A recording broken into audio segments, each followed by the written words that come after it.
Alrighty. Good afternoon, everybody. Today is June 11th, 2025. And thank you so much for joining us. This is a regional training on managing trauma-informed legal programs.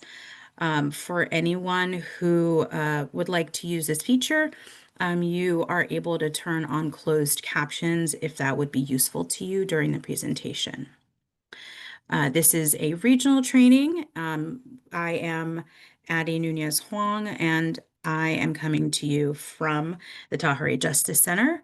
I am the Director of Client Experience, and I sit in Falls Church, Virginia. And today I am joined by my esteemed colleague, Sarah Amory. She is the Clinical Supervisor at the Multicultural Center of Northern Virginia Family Service. So here's a little bit about who we are and where we work. The Tahari Justice Center is a national nonprofit organization serving immigrant survivors of violence, including domestic violence, sexual assault, human trafficking, and other harms. Our interdisciplinary trauma-informed model of service combines free legal services and social services case management with advocacy, training, and education. And NVFS is a large umbrella organization that has breadth, depth, and scope of services offers the resources and support to ensure that everyone in need at every stage of life maximizes their potential and fully contributes to a thriving community. NVFS provides essential building blocks for financial, emotional, and physical well-being, serving as leaders and innovators for the Northern Virginia community. Every year, we empower more than 30,000 individuals to achieve self-sufficiency.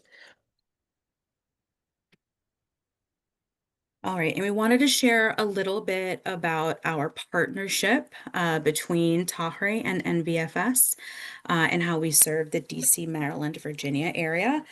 So just a little bit about us again. Tahari is a legal services organization, and while we do have in-house social services support, there are of course limitations to our services just like anywhere else. Sometimes our Greater DC office, which sits in Falls Church, Virginia, and serves the Greater DC area. So we have clients from Virginia, from DC, and from Maryland as well. Sometimes those teams are at capacity. And so that's when we turn to and lean on our wonderful partners at NVFS to provide services that might be out of our scope or maybe because we're at capacity. We've had this partnership for many, many years. We are partners on some grants like this one, but then also I feel personally quite fortunate that NVFS is so large and that they're in our building. They're just a couple of floors down. So it makes our collaboration Mhm. a lot easier and smoother, especially when we have joint clients. Sarah, is there anything else that you wanted to add? No, I mean, I think the location is really important because we can, kind of create a one-stop shop experience for our clients. And because we serve the same population, there's just common shared knowledge that we both benefit from. So, yeah, it's a great partnership. Yeah, yeah. And we often share some space too. I know that there's a Yes. program where NVFS provides some services, and we've got a couple of really great conference rooms. So Mhm. always Yep, happy to share that space with y'all. absolutely.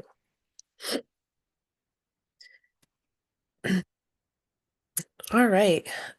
So today's learning objectives, hopefully by the end of today's session, you guys should be able to understand and explain the importance of the importance of managing staff and legal programs in a trauma-informed way, identify the signs of burnout and vicarious trauma in staff, and identify ways in which to support your staff, in a trauma-informed way. Our agenda for today, we're going to start with reviewing trauma-informed principles, just kind of giving you guys a foundation, and then we're going to learn a little bit more about vicarious trauma and how it can present in advocates. Discuss some trauma-informed practices that you can use to support survivors and kind of by default support yourselves, each other, and talk about ways to create and implement trauma-informed practices in your program management. Alrighty, so we're going to start with a little bit of group participation just to get a sense of who's joining us in the room. So if you could share either in the chat or you can feel free to come off mute. Where are you joining us from? So if you feel comfortable sharing your organization, please do so. And then also where you're located. What type and also what types of services your organization provides, just so we can get a sense of who's in the room.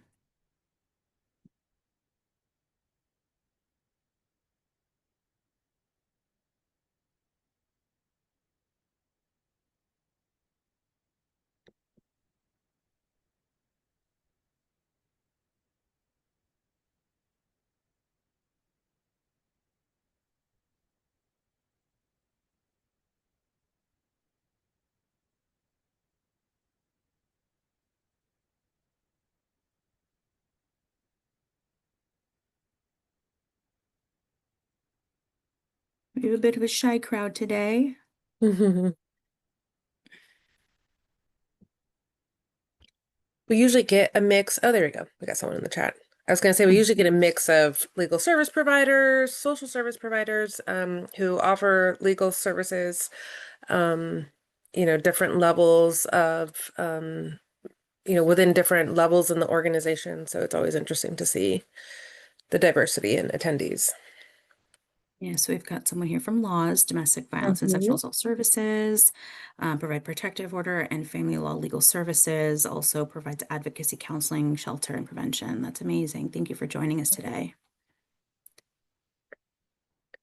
We also have Cynthia joining us, lead victim advocate from Hartley House, Inc., Legal Services Department out of Frederick, Maryland, serving victims and survivors of DV, IPV, SA, and HT. All right. Thank you for joining us today as well. I'm going to get us moving along, but as we're going through, feel free to continue to share where you're from, the organization, and then just the kind of services that you provide.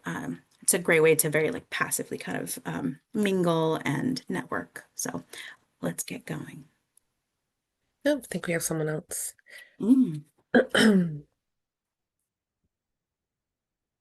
my, I am so sorry. Okay. I tried to scroll into the chat and that did not work. Sorry about that. Alrighty. All right. Just we wanted to quickly kind of review trauma-informed principles. I mean, I can give a whole presentation just on trauma-informed approaches in service delivery. So I'm just kind of gonna give a quick little rundown. There are six kind of like main core principles that inform trauma-informed care. And so the first one is safety. And when we talk about safety, we weren't just talking about physical safety, but also emotional safety. And so that can include many different things that we'll talk about later on in the presentation. But essentially, how can we create safe spaces for our clients and for our employees, for each other, in serving populations who are survivors of trauma? And so safety can be, how do we create safe physical spaces? How are our policies safe for our clients? And how is our approach non-threatening? Trustworthiness and transparency is really important, particularly with trauma survivors. When someone experiences a traumatic event or has been through multiple traumatic experiences, as many of our clients have, they really their worldview changes. Their sense of safety, their ability to trust others diminishes significantly. And so it's really important for us to establish that therapeutic alliance or that bond with our clients. And part of that starts with being transparent and trustworthy. Are we going to say what we say? Are we going to do what we say we're going to do and show up in the ways that we say we're going to show up? And explain our roles clearly, explain the limits of our roles clearly. So we'll get into those things later. But transparency is really important. And I think that's important too, not I think, but it is important even within an organization for the employees to feel that there is transparency in our practices.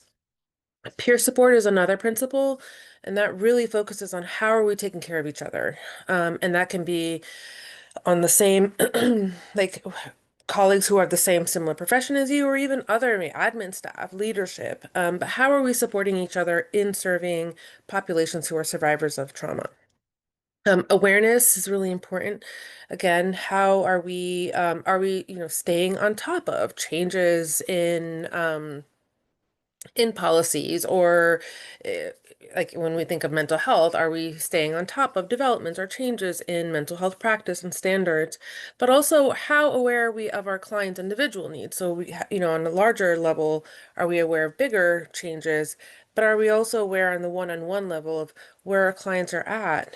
Maybe what their experiences are, what they may be going through, and how can we kind of take that awareness and use it to inform the way we interact with our clients?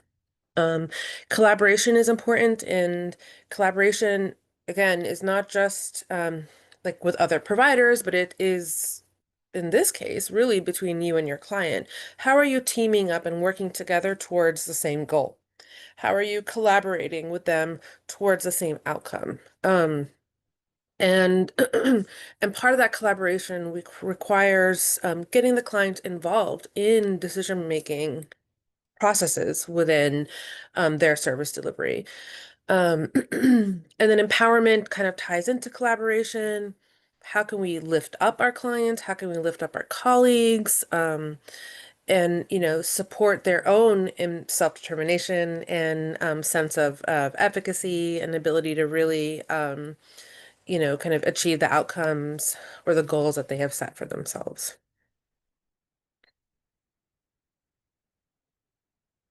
So with trauma-informed lawyering, it's basically a trauma-informed practice that requires lawyers to put the realities of clients' trauma experiences at the forefront, and adjust their approach to be informed by the individual client's trauma experience. And so this doesn't, I mean, well, for advocates or for lawyers, you will very likely know what their trauma experiences are because you're getting a lot of their stories. But sometimes, it doesn't necessarily, you don't necessarily have to know what their story is or the extent of their trauma. Just being aware, when we talked about awareness, knowing that it's possible that this individual may have gone through really terrible things given that they are a survivor of human trafficking or they fled a certain country where there's conflict. And so how can you kind of keep that in the back of your mind? And also knowing that they are survivor of trauma or they have trauma experiences, what do they need from you in the moment, in the office, or when you're meeting with them, any kind of interaction that you have with them or with your program, what do they need to feel safe and feel like you are really thinking about them as a whole person and all of their emotional needs and safety needs? Yeah, thank you so much, Sarah. And so now we want to pose a question to all of you to sort of get the brain juices flowing so that to get the conversation started as well. But what about your advocates who work with trauma survivors? What are some ways in which advocates can be and are impacted by working with trauma survivors? And again, feel free to put your response in the chat, or if you're feeling brave enough, feel free to just come off mute.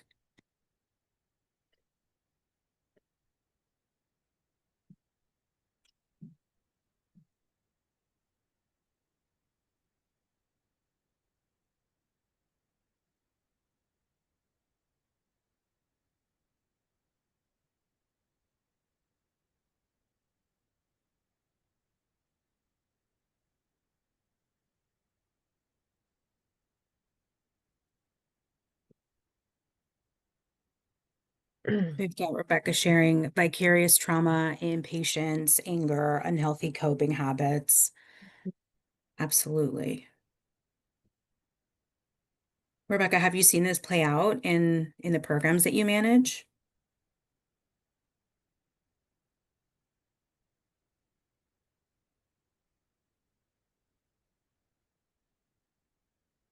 Oh, we need to give you permission to speak. Oh, okay. Yeah. That explains it. Yes, we work very closely with our advocates, and I've seen it with it. Yeah. Mhm.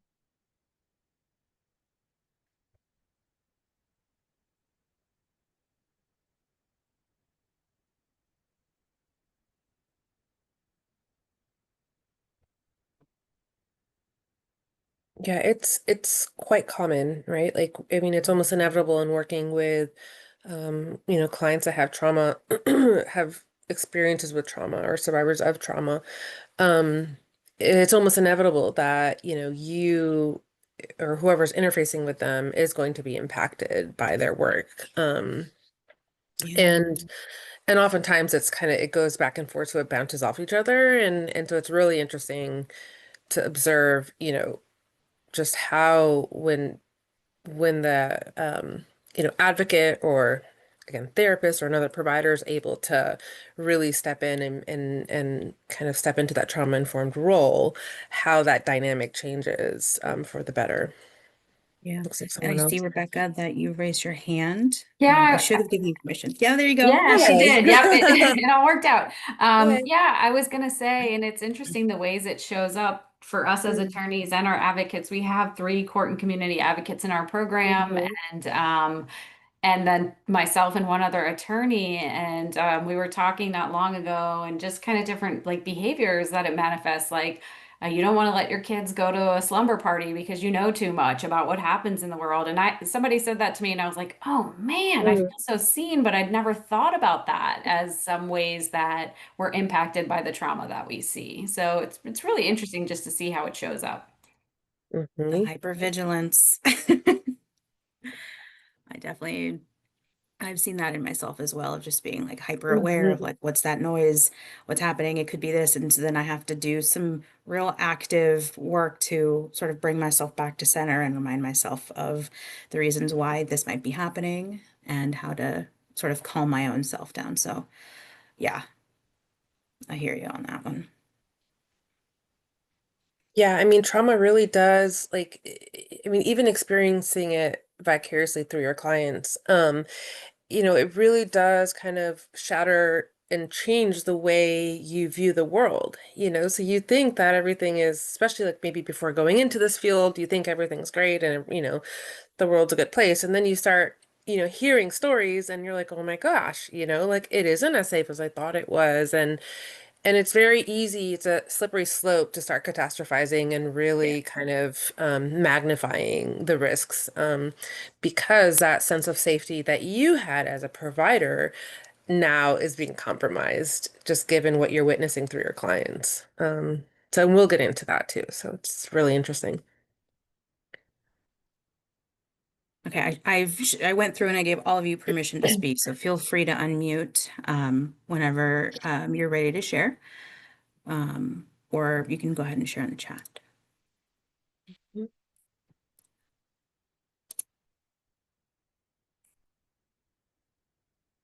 Get us moving on. Okay, so we jotted down just a couple of things. What about our advocates? So since this is about trauma-informed lawyering, this focuses on attorneys, but of course the themes are applicable to other advocates who work with a variety of survivors of trauma. Um, But one thing is that, Sarah mentioned attorneys are whole people. Your advocates are whole people with their own backgrounds, and many may also be survivors of trauma. I tried to find like a really good solid statistic. I found a couple of different ones, but it looks like over 50% the last time that I could find of advocates who go into this line of work, working with trauma survivors, have experienced some sort of trauma in their lives. So it's important to remember that your advocates, the people who work in your departments and your programs, they're whole people and they're coming to this work many times with personal experience. And then, as Sarah said, even if they don't have that personal experience, they are very likely to be impacted by vicarious trauma. Um, they may identify personally with the survivors that they represent. Maybe they look like the survivors that they represent. Maybe they're from a similar neighborhood. Maybe they've experienced something very similar.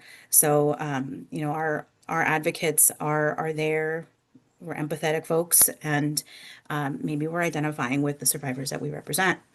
Um, Attorneys are required to engage with the details of the story. So we're sitting there, we're getting information for declarations, we're getting information for affidavits, for testimony, for a whole host of things. We might also be looking at photos of injuries. Oftentimes, this might be evidence that you're submitting for a case, or maybe you're looking at it to see what, how is this helpful or not helpful to the case? What has happened to my client? How do I understand this? And you're looking sometimes at really graphic things. Maybe you're watching the videos of what happened. Maybe it's online somewhere because it was reported, or maybe your client's a reporter. Or you're reading reports and articles that detail the violence that they've experienced. And I know that the present moment that we're living, we're seeing a lot of really graphic images coming on the news of people being injured in protests and all that. So there's a lot of that also just around us all the time. So even if we're not engaging with this type of documentation in the line of work that we do, we might be engaging with it on social media as well. So it's impacting us in that way as well.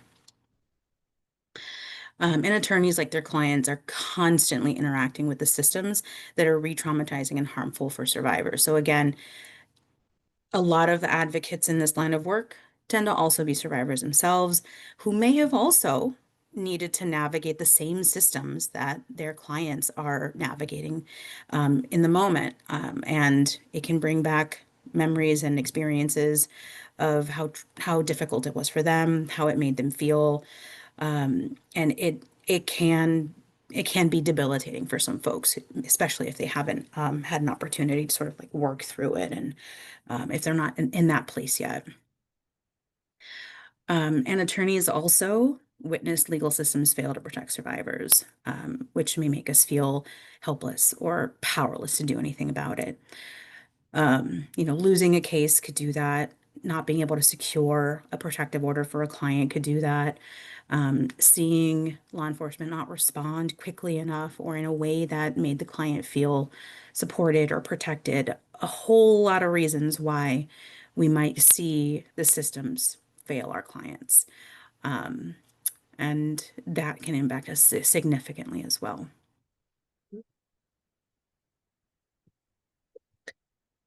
So, what is vicarious trauma? A lot of times vicarious trauma and secondary traumatic stress, burnout, like those things can be compassion fatigue, can be used interchangeably, and that's not always accurate, right? And so it's important to kind of know the distinction between them. So in starting with burnout really it can happen to anyone. You don't have to be working with a trauma survivor population. It can just be a result of working very long hours, working in unsafe or volatile working environments, not having support from leadership, and burnout often leads more to symptoms of fatigue. It can also be, emotional and psychological exhaustion, despondency, really kind of losing interest in work, not being present, feeling like you're not very successful at what you do. Um, and often with burnout, things change when you leave that workplace. So your symptoms are resolved, and even sometimes your symptoms are resolved when you go home that night. So often it's kind of tied to, actually being in the physical workplace or while you're working. And burnout is used so commonly just in other contexts, like I'm burnt out from life or I'm burnt out from whatever. And so, it's very important to kind of make that distinction that burnout is not tied to working with a trauma survivor population, but it can be connected to working in an environment that isn't supportive of your own well-being. Um, with vicarious trauma, this is probably more likely what people see in working with survivors of trauma. Um, and generally, with vicarious trauma, is just that, right? You are starting to experience symptoms of trauma vicariously through your client's experiences. And so, this happens over a long period of time. Maybe you're an attorney or, in our case, like a therapist who's been working with survivors of torture or of human trafficking for a long time and have heard lots of stories. And eventually it just starts to really wear on you. Your worldview changes. You start to believe that the world is not a safe place. You start to really struggle with trusting others, maybe trusting systems. What Addie had mentioned in the previous post, you start to really become disillusioned with systems and processes. You lose hope. You lose that sense of efficacy, like you actually are making a difference. Maybe you struggle with empathizing with your clients because you're just tired of hearing the same story over and over again, and it becomes very activating for you. Um, and this with vicarious trauma, the difference between that and burnout is with vicarious trauma that it stays with you after you go home. It doesn't go away. And so you are going to notice that maybe you're having interpersonal issues at home with your partner or, your family members. Maybe you're having trouble with your colleagues or even with other friends outside of work. But you're noticing that these symptoms are, sticking around outside of just when you're working with your clients. And it can also include like not being able to sleep at night, or a lot of times, like my supervisees, they've, in the beginning when they're working with this population, they talk about having nightmares or dreaming about their clients. And that sometimes also can cause physical fatigue. There's a lot of gosh, I just lost it. It was right there. Feelings of helplessness and hopelessness, which again, we know with our immigrant client population, it's something they struggle with a lot, that ambiguity and not knowing what's going to happen. If a provider really isn't taking care of themselves, and getting the support that they need, they can really get lost in that same line of thinking of, oh my God, nothing's going to change, nothing's going to get better, or there is no hope for for this client or this issue to improve or change. And so you start to notice that you are maybe becoming more depressed or maybe anxious before you come to work or while you're at work. So there's lots of little symptoms that you may notice, and it kind of sneaks up on you, and that's why it's important to have that ongoing support, because it's not this obvious like overnight change. It's something that slowly builds over time with exposure to this population. Um, Secondary traumatic stress is very different.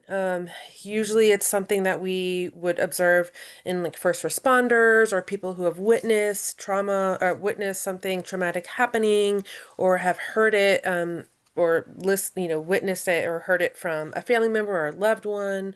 And so basically you are developing symptoms of PTSD related to you witnessing, someone else's experience of trauma.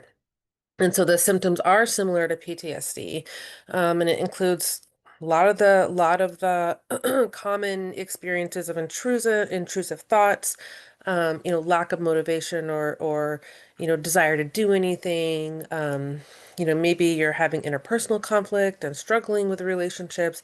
You're anxious. And it really does kind of happen immediately. So if you're responding to a crisis, you're going to notice those symptoms coming on pretty quickly.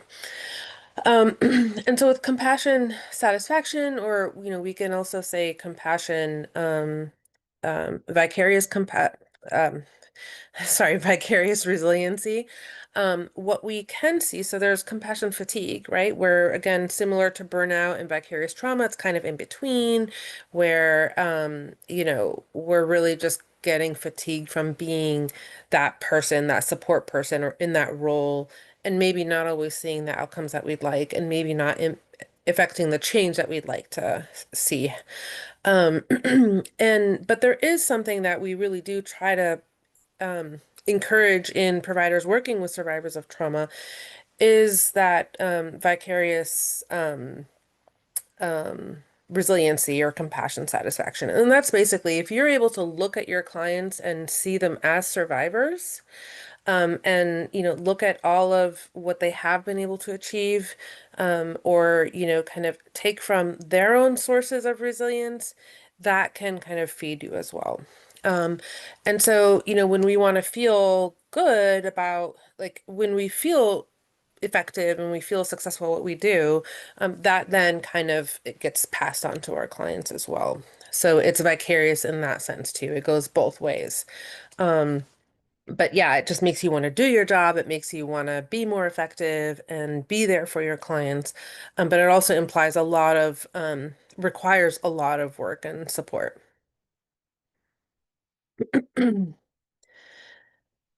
So with spotting vicarious trauma in your advocates, I kind of mentioned some of these, so it may be a little bit redundant, but you may notice that they're feeling helpless and hopeless, feeling powerless, to be able to help a client.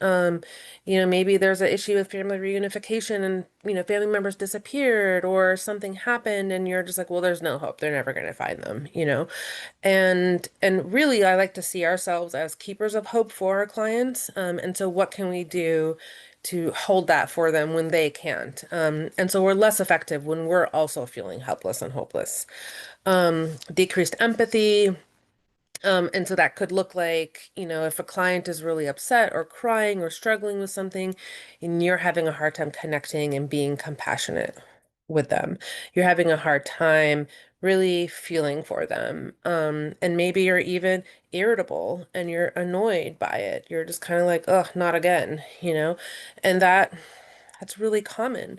um, Isolation and avoidance. So that maybe you call out sick, maybe you avoid certain clients. I mean, it happened to me. I had a client a long time ago. I had seen her for a long time. She was a survivor of domestic violence, and she was a lot. Like she was just very intense. And, I really tried to avoid seeing her when I could. And, that was a really big sign for me that I was starting to really have compassion fatigue with her. And so noticing like you don't socialize with your colleagues as much, or when you go home, you stay alone, because you have no bandwidth for anything else. Preoccupation with performance, so questioning how well you're doing your job, if you're doing a good job, um, maybe trying to aim for perfection when that's not really possible, so you're overworking yourself, which can lead to fatigue, right? Even that preoccupation can lead to fatigue because your mind is just constantly going. And it's interesting because we think, people really underestimate the impact of emotional fatigue on our physical bodies, right? Like when you are burnt out or when you are just done and you're tired, your body is going to respond. You may find yourself doom scrolling or on the couch watching TV for hours, not really able to do much. And you're wondering, like, why? I slept enough. Like, what's wrong with me? And sometimes people, it's hard to recognize that it may be a result of emotional fatigue and not any kind of physical exertion. Um, Physical health ailments are common. A lot of times we see like gastrointestinal issues, people having like indigestion and heartburn, like cardiovascular issues, weight gain or weight loss, is another piece too. Feeling emotionally numb, that kind of ties into the avoidance and lack of empathy. You're kind of checked out. You're no longer emotionally present in the moment. So, you're not as impacted in normal ways with expressions of emotion or difficult information. In a personal conflict, that could be with colleagues or like people close to you in your lives.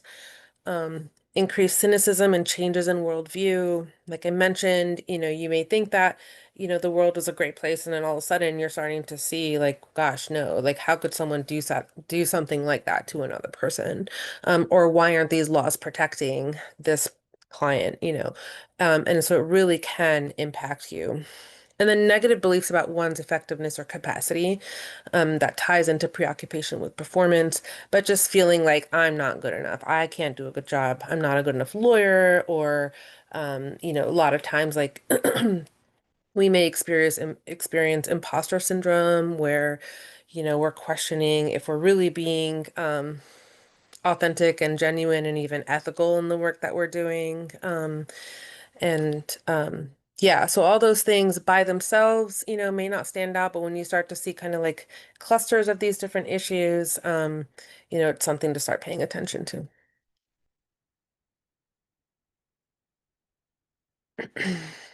Yeah, thanks. Thanks so much for that, Sarah. Um, And so, coming back to all of you, we wanted to learn from you what are some potential roadblocks that could hinder an organization's ability to provide trauma-informed support for advocates? Sarah just shared a whole list of things that, we can be looking out for in our staff and the people that we supervise or across our teams. But what do you all see as some potential roadblocks that could hinder an organization's ability to provide trauma-informed support for the advocates who are working with these survivors?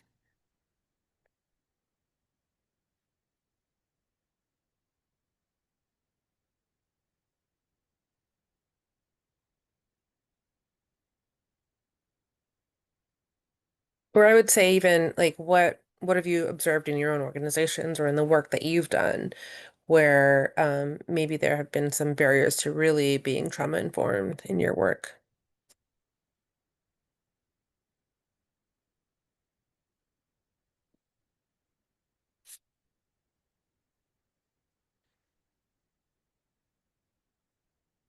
Fear of exposing the organization to liability. That's a big one. Rebecca, do you want to share a little bit more? Yeah, sure. I mean, just thinking about some of the things you described, right? And kind of those behaviors, they make you feel and look vulnerable. And if you're trying to project confidence as an organization, the people that you hire, right? Kind of this idea that you have to have a maximum caseload or you have to meet, Mhm. sometimes Yeah. it's like grant reporting requirements, right? Like you have to see X number of people per year and the funding that you receive is dependent on that. And so maybe you can't just give your attorney a week off or five, you know what I mean? So those kinds of things, like there could be Yeah. real consequences for the organization, like a loss in funding or opening up to like liability if somebody then says, "Oh, that's why I didn't win my case," those kinds of things. Yeah. Mhm. That's yeah, you hit on some really great points. Fear of Mhm. exposing the organization to liability. That's huge, yeah. We're Yep. gonna hopefully talk about maybe some helpful things to think about and to raise if you're in a position to do so at your organization, for folks to just sort of like get that machine started to put some of these trauma-informed tips in place. Yeah, and I would just add like the grant requirements are really, really big. Because Yeah. we do like we especially in nonprofits or even organizations that need to be supplemented by state or local funding or federal funding even, like there are pressures to meet outcomes. And as much as we would love to just like give people easy caseloads and make things like super easy mental health days every week, that Yeah. really goes against some of the expectations that we have on yeah, our performance. So that's a big one for sure. And then capacity, I think too, like just caseloads. I mean, wait lists and demand. Yeah. Mhm. Capacity is tough, and something else I've seen too is kind of this disagreement about what kinds of support are necessary, and Mhm. or like our organization has actually explored implementing a couple of different things, and we're looking to be certified in a certain model right now. And, then there's pushback from the Right. people that you're trying to, create, like, why do we have to do this? It's one more thing. And so an organization may want to provide certain structure around it, but then you've got, kind of, and as attorneys, I think sometimes I won't speak for all attorneys, but myself, like that, we think that we've got it. Like we're capable. We don't need people to help us, right? Mhm. So that too, I think, leads to some of these roadblocks, even if an organization is well intentioned and Yes. wants to put something in place. Mhm. Oh yeah. It definitely requires a very conscious, very intentional reminder, like for folks who are in a position to affect the kind of change of implementing policies or getting a certain kind of certification. It requires an intentional, conscious effort to remind ourselves of those really wonderful trauma-informed principles that we apply in our client work to then apply it to how we manage our programs, how we run our organizations. so that we can all be standing at the end of the day, still either doing this work or still in the movement or, in a position to recognize, yeah, maybe it's time for me to move on. And all of those are healthy things to think about.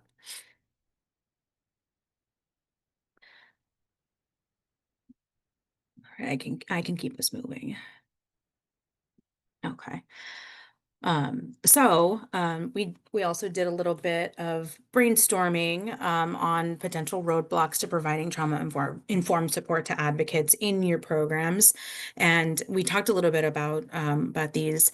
Um, if you have, limited resources in an organization, and resources can look like a lot of different things. It can be money, it can be space, it can be your staff, um, and then trying to balance that against an overwhelming need. Um, Part of the work that I do at Taher is I oversee the staff that screens the survivors who call us for services. And I can tell you with full confidence, there is an overwhelming need that we're seeing of folks saying, "Hey, you're the people that are answering the phone right now," or everywhere else is saying that they don't have capacity. So again, we're talking about what does our staffing look like? Um, Something to think about. We mentioned caseloads. What what is the organization's definition of a reasonable caseload, or what's your program's definition of a reasonable caseload?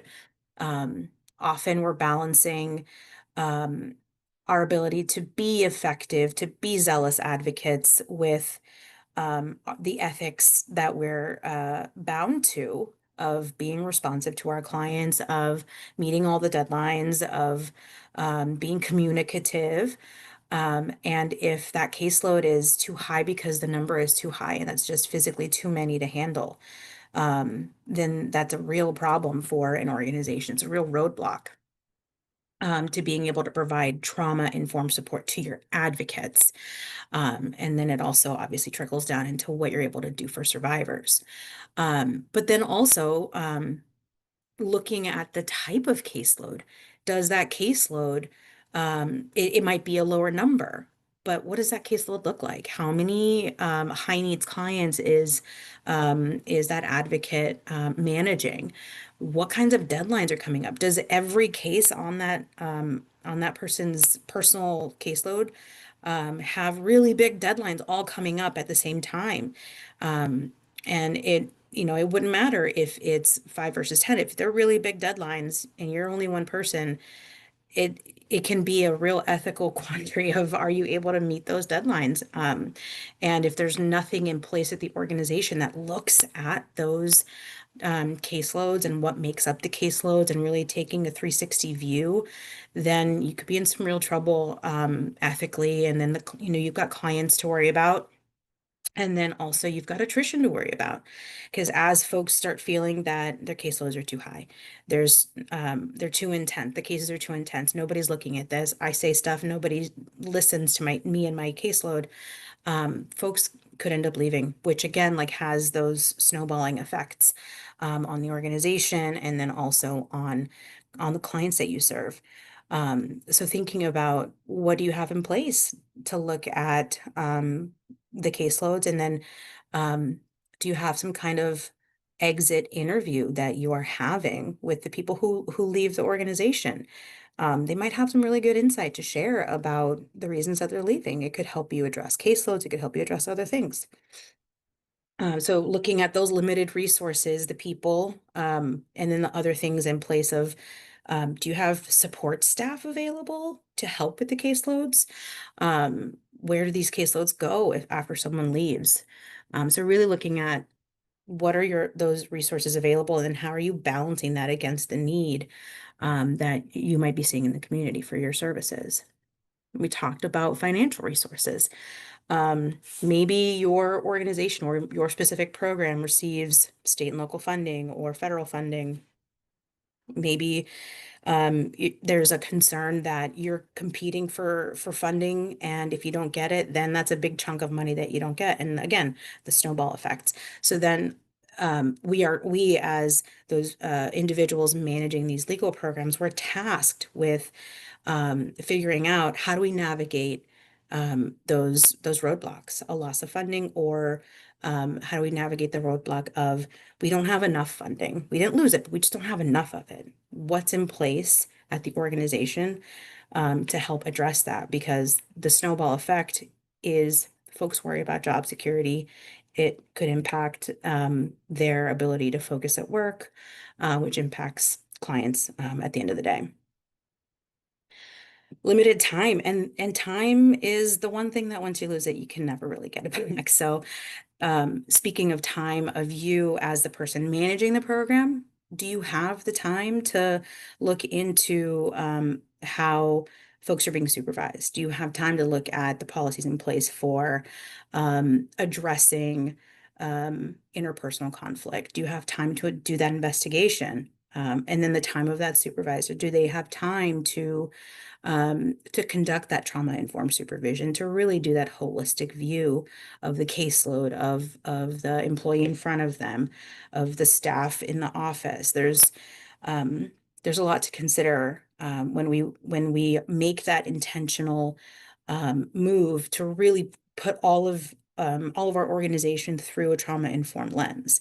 And time is critical. It's key. We need to prioritize that kind of work.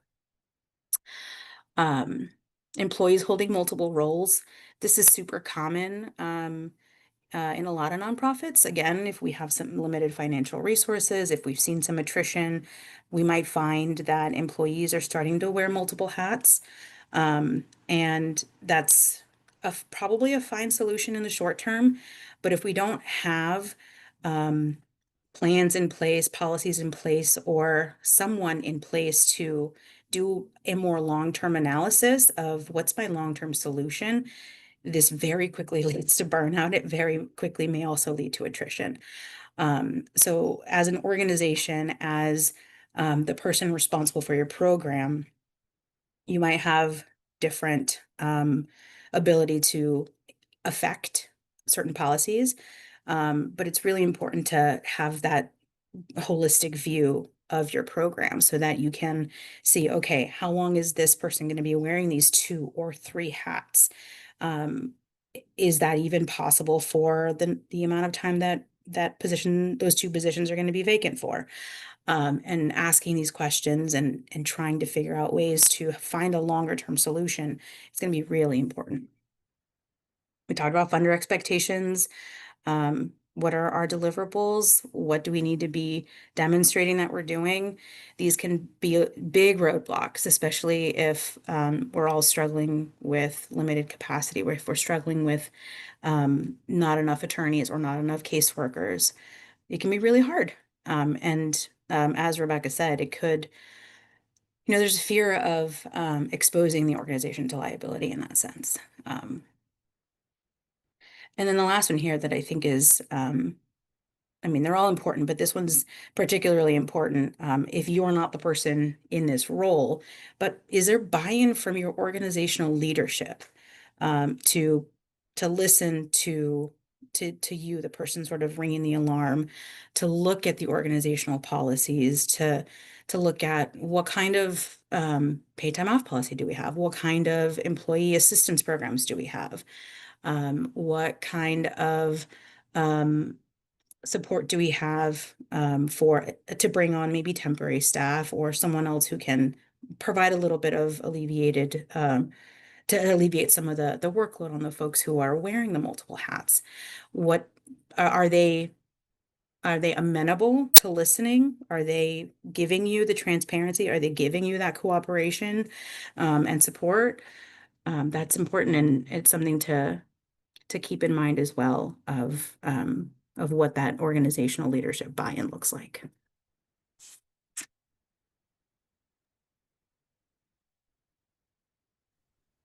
Yeah, what are some ways that your organization provides trauma-informed support to your advocates? And maybe it's intentional trauma-informed support and maybe it isn't, but what are some ways that you observe that in your organizations? We have weekly supervision and coaching with our supervisors, and that that is definitely provided in a trauma-informed way. All of our supervisors have taken multiple. We just completed a leadership and coaching program, and we had the opportunity to do one a year ago, and we're working on becoming sanctuary model certified, which coaching and supervision is a huge piece to that. Mhm. So we have weekly or biweekly, depending on the individual person's needs. So that is a way that we do that at Laws. That's That's great. amazing. That's wonderful. Yeah, and it kind of requires the organization to build that into your time, right? Like it's, something that needs to be, purposefully budgeted so that, you're able to have that time and not feel like it's competing against other, expectations of how you use your time. Absolutely. I mean, that was something that was pivotal to having it be in place was dedicating time on a weekly basis and then making Mm-hmm. that time a priority because Yes. understanding that is, from week to week, maybe you're in court or maybe something comes up, but it gets rescheduled, not canceled. Mhm. Yeah, Yes. protecting that time is super important because it signals to your supervisee, it signals to the rest of the Mhm. organization, hey, we value this and we're going to make sure that we continue to provide this kind of support to our staff because it's really important to us.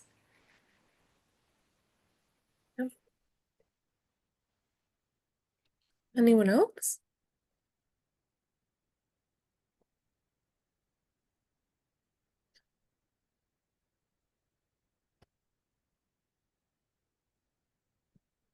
I'm curious if this is more the therapist in me, like not hearing from other organizations. I'm wondering if maybe you're not sure of how trauma-informed support is provided or if it's provided at all. And yeah, just even thoughts around that. Like, is there room, like, is there a lot left to be desired within your organization? Um,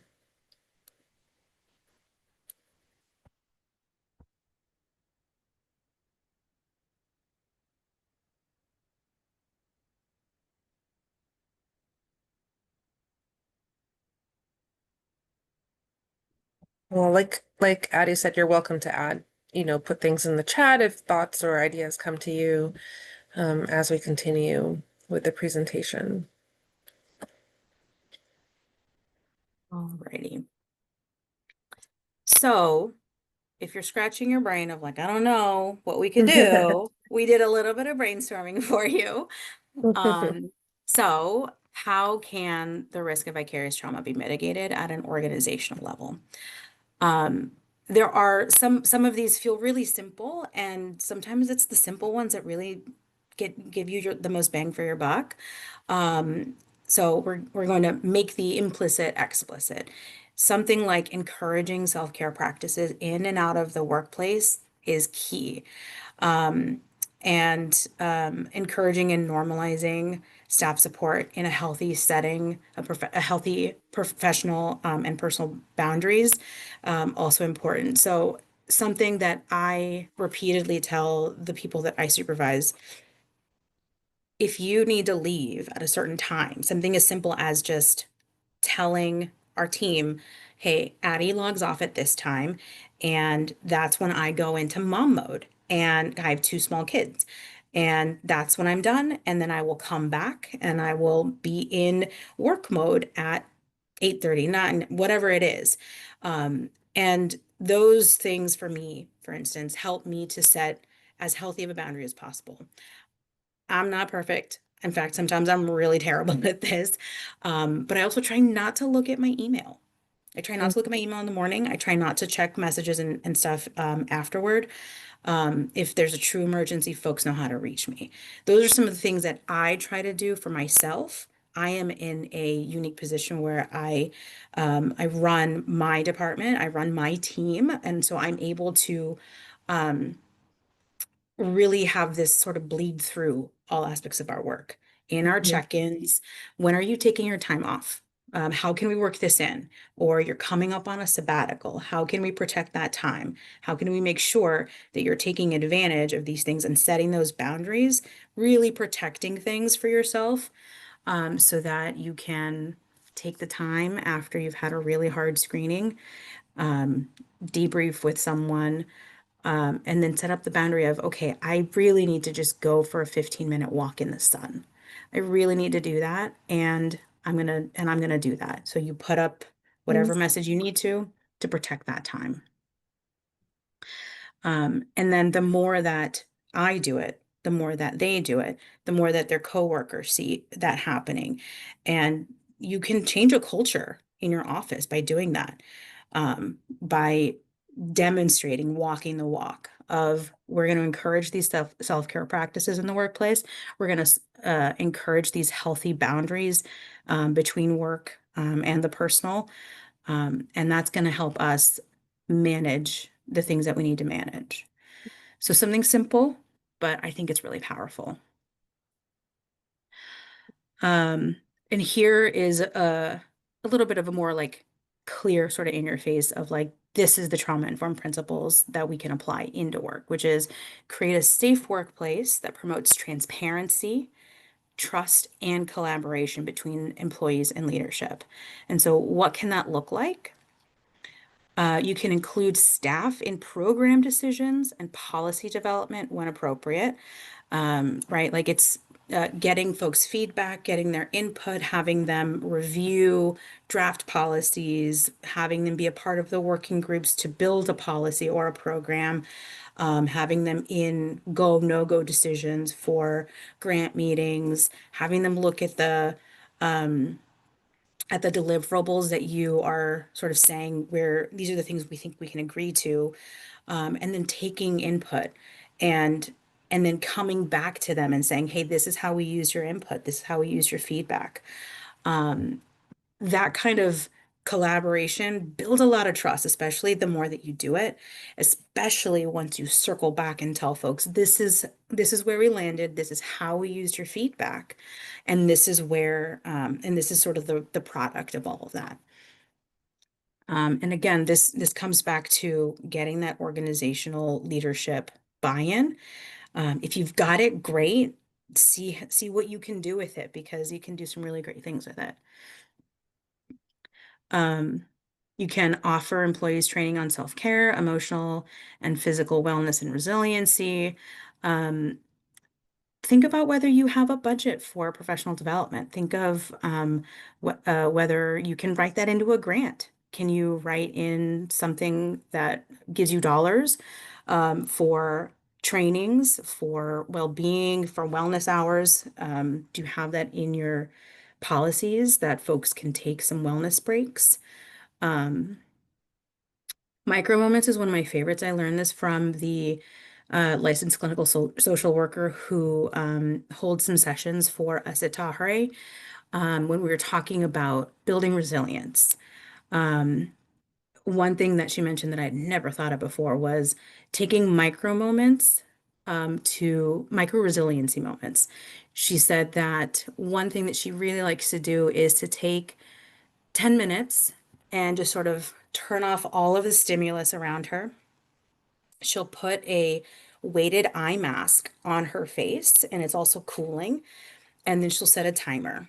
And she'll take 10, 15, sometimes 20 minutes to take that micro moment to take a quick nap, to sort of like let herself disconnect from all of the input that she's been experiencing. And then she says that when she comes back from that micro moment, that she feels so refreshed, so ready to come back and to finish the rest of her day. So if we can't take a whole afternoon off, if we can't take a whole day off, if a whole week off, are we able to normalize these micro moments throughout the day? Are we able to normalize taking these micro moments in the office, right? Because like maybe you could do a micro moment at home if you're working from home. But if you're also normalizing it in the office, it makes it that much more likely that your staff are going to use those moments to quickly rejuvenate, to center themselves after maybe a particularly tough meeting with a client, and they can work wonders. Another thing that she shared with us is some somatic exercises, some sort of like breathing exercises, like a body check-in, something as simple as like a 5-minute check-in. It worked wonders for me. I had no idea that I had been scrunching my shoulders up so much and I was feeling all this tension. I didn't even realize it until we did the exercise. And I felt so good after. I was like, okay, I understand like how my body works now, where I sort of hold it sometimes. And it's now a conscious thing where I'm like, oh, let me sort of adjust. Let me take a little micro moment to adjust, to check in, see how I'm feeling. Um, so are these some of the things that you can sort of weave throughout your organization as part of self-care, as part of supportive supervision with supervisees, with the rest of the program and the organization? You can also advocate for psychological safety training for anyone who supervises staff. Rebecca, this might have been something that you all did in the trainings that you all took as you're working toward that certification. We've done this once at my organization. We're about to do it again as we head into performance reviews. We're going to be working with a licensed clinical social worker to learn more about building psychological safety in a way so that we can give good feedback. Because there's a way to give feedback in a way that is helpful instead of sort of just saying the words and having it not be helpful. So that's what we're doing at my organization. And I encourage you all to think of, is this something that you can advocate for at your organization so that you can provide a more supportive environment in your check-ins, or a more supportive environment sort of in general in the atmosphere of your office. Another way that you could potentially think of mitigating vicarious trauma, create avenues where employees can safely seek support. So maybe that's by way of an anonymous sort of like inbox to maybe HR, an anonymous inbox to maybe an ombuds. Does someone serve as an ombuds at your organization? Is that something that you can bring on? Maybe the ombuds is the sort of avenue where employees can safely seek support. Is there some kind of like um, interpersonal sort of training y'all can take so that we can have folks at the organization who know how to resolve conflict if that's not something that has been done before at the organization or in your program? Um, do you have kind of like how we give clients a complaint process to follow if something happens? Is there something similar at your organization so folks can sort of safely feel like there is a safe way for them to say, hey, this is going on and I need to address it somehow with my supervisor, with the director, with a colleague, a peer? Things to think about, and some of it will vary based on sort of your position at the organization and the types of things that you can and can't influence. But at the very least, you would be able to share it with those who have that influence.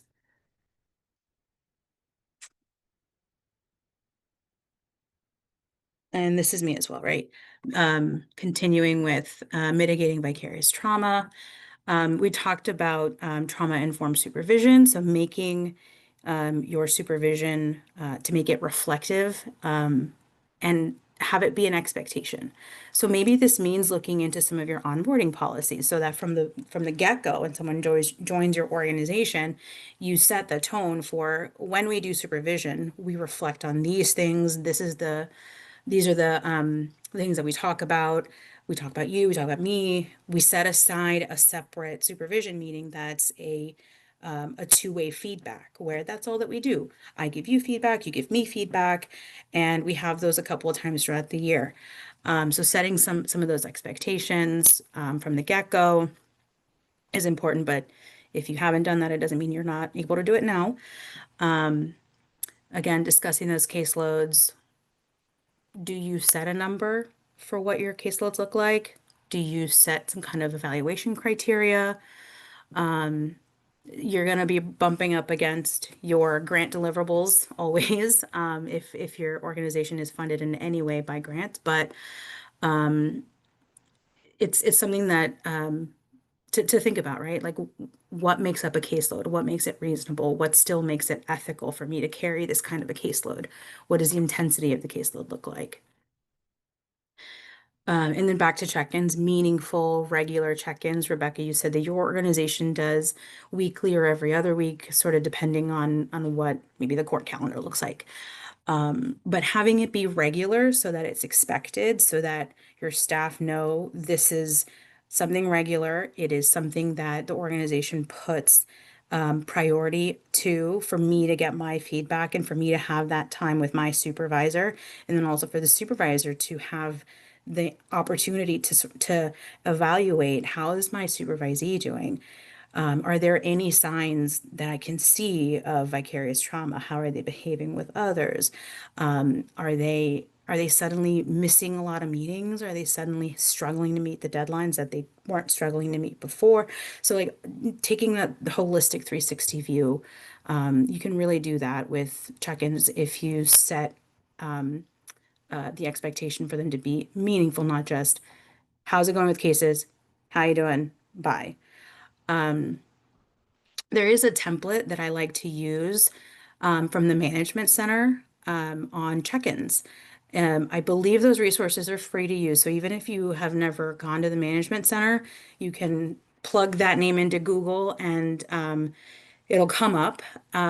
And they have resources like templates for check-ins, where it's, these are the goals that I have for the week. These are the things that I, the supervisee, want to address with you. And these are the things that the supervisor wants to address, so that it's sort of the back and forth and it's meaningful. It's like, these are the things that are giving me trouble right now. And so that it can be a supportive, useful tool as well.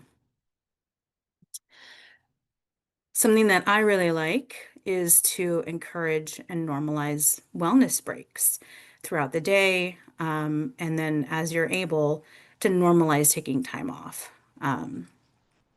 Again, this might change. This might not be as possible in a certain season, depending on what your work looks like.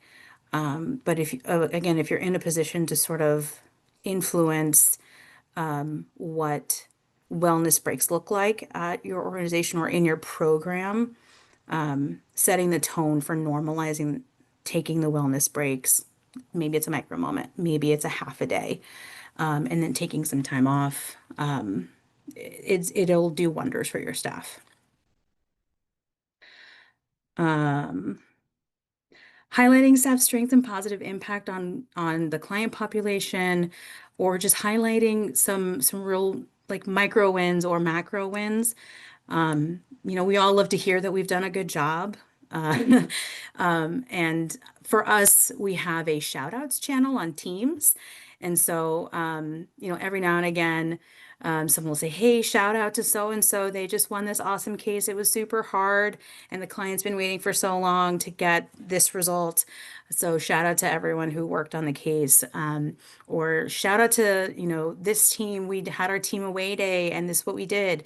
And one of our teams had an away day where they did axe throwing. So that was really amazing. They took photos, they had so much fun. We brought on some interns that same day. So it was a great intro to the organization, to those interns, to do axe throwing on that day. But normalizing, highlighting the strengths of your staff, the positive impact, and then some of the fun stuff too, that also can create a really supportive environment, so that you can point to those positives and say, hey, it might suck right now, but that person's doing this really amazing thing. My client's in a similar situation. I have hope that we can achieve a similar result for my client. Yeah. Is there anything, Sarah, or others that you want to add on things that could support as at an organizational level, providing trauma-informed support for your advocates? I would just add, the importance of the supervisor and leadership role modeling or modeling Yeah. these behaviors. Because if I get an email from my supervisor at midnight Oh, that's yeah. gonna, stress me out, right? And so how can we also, as, if any of you are supervisors or in leadership positions, how can we really model these types of behaviors so that our employees or our supervisees feel safe enough to do it themselves? Yeah, that's so important. And your example kind of hit home where I was the one who was sending an email way too late. Um, Um, and I got some hard feedback that said, "Hey, I know that you felt that that was important, but this is how that impacted me." And I mm, do think that that was something that could have waited until regular business hours. And so I had to take a pause and say, "Hey, why was I doing that?" Oh, it had more to do with me than it did with the case and the thing that and the subject of the email. Um, so yeah, modeling it, it's key. And I know that for me, it takes a little bit of active thinking. Hey, let's not do that right now. Let's save it to later. right. Let's keep those boundaries for ourselves and for others as well. Another thing is there are many company insurance policies that have an employee assistance program. And many offer free therapy services or counseling. So it might require a little bit of work to kind of like dig in to see, do you have an employee assistance program? What does it look like? What are some of the free things that staff can benefit from? And then sharing it widely. Our HR director has, the EAP link in her email signature. So it's real easy for the rest of us to sort of see what it is because you just click on it. But maybe for you at your organization, maybe that means doing a little bit of digging into it and then sharing it maybe at a team meeting or in some kind of an email or something a little bit less formal. But sharing widely what is available already that folks may not know about. I mentioned team away days, if that's something that your program can do. Again, it does wonders. Axe throwing, I heard, was very cathartic. Um, and another team went and got manicures, which I thought was super cute. Cool. Um, another thing that we do at my organization is we have a monthly community building meeting, and this is probably like the third version of it. And we made sure to get to survey staff to say, hey, what are you looking for out of these meetings? How long should they be? What do you want to do? What do you want to learn? And what we landed on was a monthly 30-minute meeting where a team puts some kind of short presentation together, 10 minutes, of who's a part of the team, what's their role, and what's the impact on the organization. Like, how does that role plug into the rest of the organization? Because we were hearing that staff really wanted to know, hey, I work in California. I have no idea who works in Baltimore. I have no idea who works in Virginia. I don't know what they do. And so we started it last year. And when my team hosted, it was a riot. It was so fun. Patting myself on the back. We did Pictionary, which was a hit. It was so fun. And it just gives the team, the organization, just, 30 minutes of normalized fun together, getting to know each other in a really low stress, low stakes way. And the feedback that we've gotten from the community meetings that we have held has been really positive. Like, this was so fun. Thank you so much. I was under a lot of stress, and this really sort of helped me get out of that stressful moment. And none of it is mandatory, which I think is great. So folks can kind of come and join if they want to, and if they don't, if they can't, then they don't. But we do that monthly. So if that's something that you can sort of start in your program or at the organization that you work for, I recommend it. It's a lot of fun. Um, the last bullet point on here, reducing stigma surrounding trauma responses in the workplace. I sort of took this a couple of ways to mean a couple of things. One is sort of like making sure that your staff are trained on how to identify what those signs of vicarious trauma or non-vicarious trauma, what those responses look like so that we can sort of all see that and know that, and provide training to staff so that they know how to respond in the moment, whether it's a response of I'm checking myself or a response of I see my colleague being irritable with me. I have seen my colleague do X, Y, and Z, and here is one way that I can be a supportive coworker in the moment and call them in on that. Or maybe it's something that I sort of see and I flag for the supervisor so that we can all be responsible colleagues with each other. Another was I see it also as making sure that there is transparency around the accountability measures that are in place at your organization. Not to say that anybody sort of like gets in trouble for trauma responses. That's not what I mean. What I mean is, I have seen this play out in one employee because of what they're experiencing, either because it's a really intense case, it's been too much for them to handle, and so they're not performing certain parts of their job.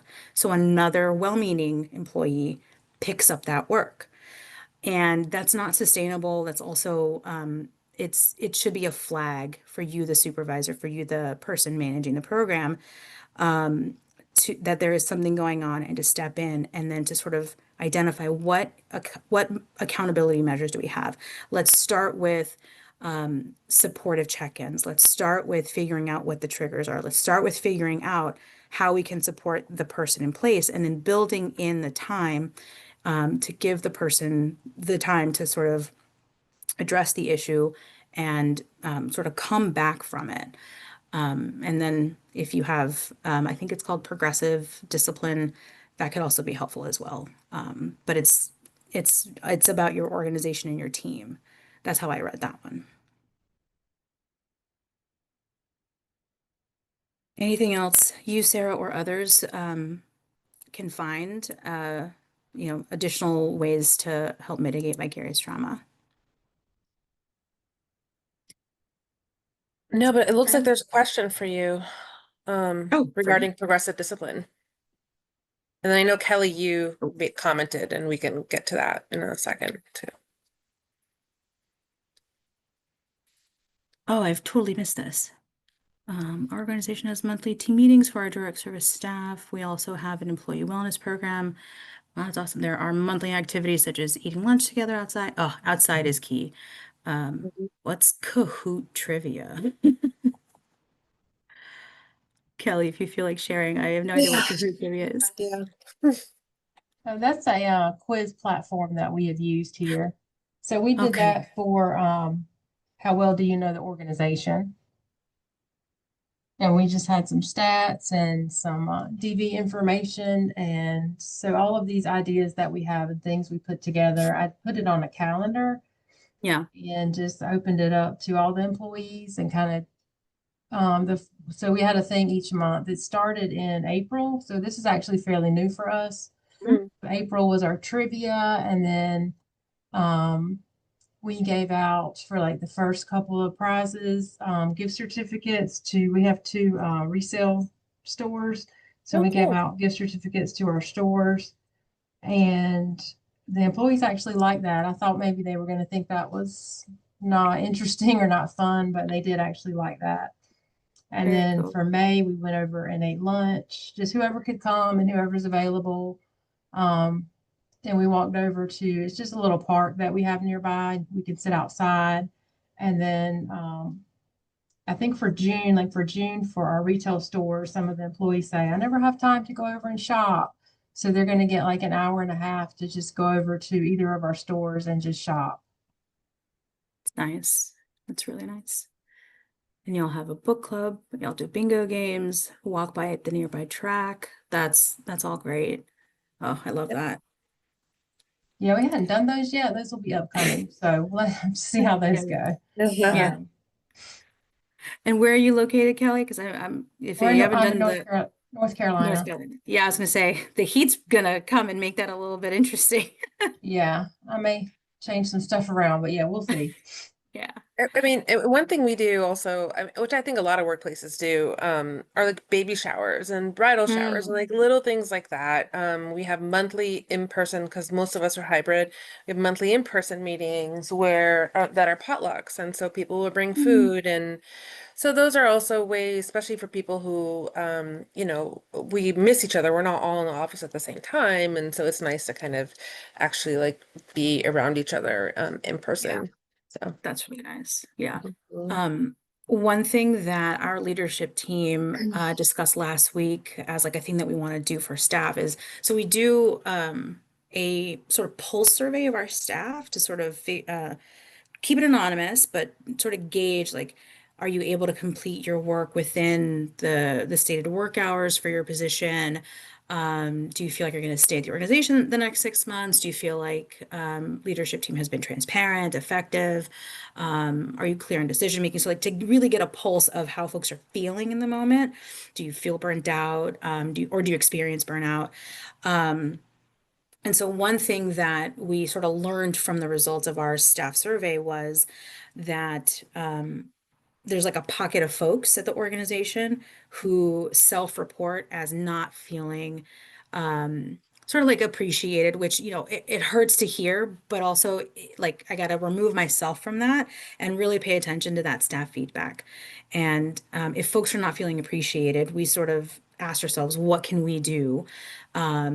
As members of the leadership team to change that? How can we make folks, and not make folks, but how can we help folks feel more appreciated? And so we have our like shout out channel, which is great. But since that's already in existence for us, we're thinking, oh, does that mean that we haven't participated enough? Maybe. Does that mean that when we're in our meetings, we need to be more intentional and vocal about, hey, y'all are doing a fantastic job. 1, 2, 3 are fantastic ideas. I think that's going to work. Like being really intentional and vocal about the shout outs in meetings, in check-ins, more publicly on our shout out channel. And then one thing that I will actually be hosting next week for our leadership team is I haven't found the name for it, but it's essentially like an appreciation card writing party. We're gonna have little either postcards or blank cards, and we're gonna have a staff list, and we're going to be really intentional and identifying 1 or 2 things to write specifically, to hand write specifically to this person. Hey, I really appreciate you for X, Y, and Z. You did a great job here or there. And then giving it out to staff either in person because they're there or mailing it to their office since we do have 5 locations. But finding ways to make it an organizational, intentional move to help folks feel supported is one way that we feel we're being trauma informed in our program management as well. Maya, your question, what is progressive discipline? It's what I described. I was trying to think of the name and I couldn't think of it, and then I found it. So it's what I described, is where there's a situation happening. It might be a disciplinary situation that requires discipline. It might not. But sort of instead of saying like 3 strikes, you're out, it's you start with curiosity, doing some investigation, some conversations with the person of, hey, I noticed X. Can you help me understand why that's happening or what's going on? And then if it is a situation that requires discipline, you progressively there are steps that sort of progress after that, which is a verbal warning, and that means a certain thing at my organization. Then it's if this after a certain time the behavior continues, then there's a written warning, and that can look a certain way, and it goes into the employee file. And then there's a specific time to sort of remedy the behavior. If there is no improvement, then there's a performance improvement plan, or like it can kind of look a little bit different depending on what it is. But the point is, you don't sort of start with, you did something wrong, here's why that's wrong. It's, let's be curious about it. What's going on? What are the underlying factors that contributed to this behavior? And sort of like working with the person to sort of identify and then create a plan on how to improve or how to help them. Like maybe the issue is they just need to not be working with this client. Maybe they identify too much with the client. Maybe the situation's gotten too intense. maybe there are interpersonal issues, and maybe we need to reassign the client because that is the trauma-informed thing to do for the client and for the staff member. So it's sort of working off of the previous steps to if it's egregious enough, if no improvement has shown after a certain period of time, after we've done all this work, then, it could lead to separation from the organization. But that's sort of how we've defined it. And I'm sure that you could find additional ways to define progressive discipline and then implement it at your organization.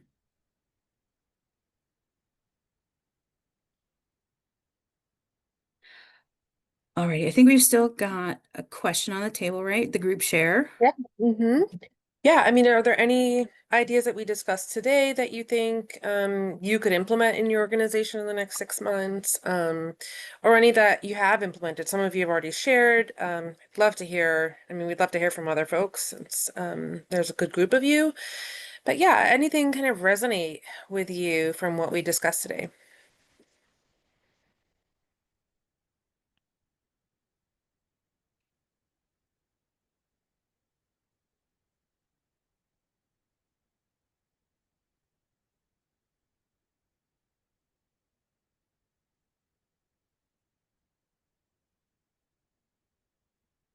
Yeah, there are lots of things that were already suggested, so hopefully you can, take things back and I don't know, Addie, how we can, make this information available to people.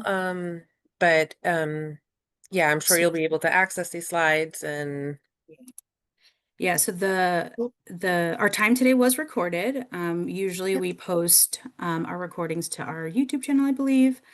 Oh, Maya has a question. I have a question. I work with pro bono attorneys and would love some feedback on how to teach them boundaries. Oh, I know Good that so luck.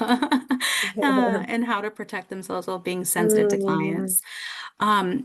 Maya, I would encourage you to email us at our TTA email. It's right in front of you on the screen. This is something that we see a lot at Tahare because we also work with pro bono attorneys. And it is something that we have to remind them of as well and teach them.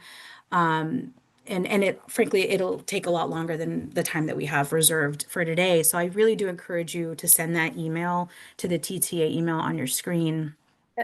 Yes, yes, Maya, that's exactly what I was going to say. I was going to put you in touch with Payal about doing a training.